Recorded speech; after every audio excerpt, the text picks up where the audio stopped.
Kwa jina naitwa Shwena Hamadi Ali, kwa sasa ni mkurugenzi baraza la mji Wete. Leo tumeendelea na zoezi letu la kufanya usafi katika majaa yetu. Kwa kuanzia tumeanza na jaa la sokoni kwetu pale, soko la Kitutia. Tukaondoka hapo tukaelekea na soko na jaa la Benjamin, na kwa sasa tupo katika jaa la kwa Bitenei ambalo ni jaa kuu, ambalo ni jaa maarufu.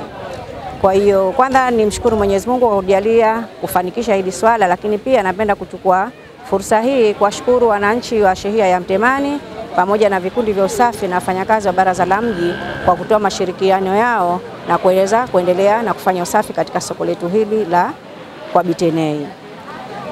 Kwa leo sitoka na mambo mengi, lakini naomba nieleze tu mikakati yetu kwa sasa.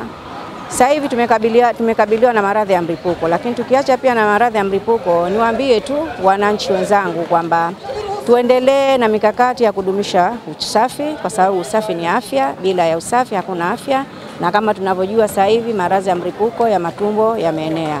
Kwa hiyo wito wangu kwao, tuendelee kudumisha usafi. Lakini pia kama alivyozungumza Mheshimiwa Sheha, kuna baadhi ya wananchi au wanawatuma watoto kutupa taka.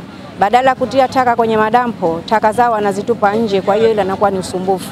Ukianza we mwananchi mmoja kutupa taka nje, na anayekuja analazimika atupe nje kwa sababu hawezi kuingia tena ndani kuzitupa zile taka. Kwa hiyo wito wangu kwenu, tudumishe usafi, lakini la kwanza tuanze kutupa taka zetu ndani, na sisi baraza la mji tutakuwa ni wasimamizi wa hili, na tutazitoa taka hizi kwenye majaa haya yaliyopo, na baadaye sisi tutazipeleka kwenye majaa yanayohusika.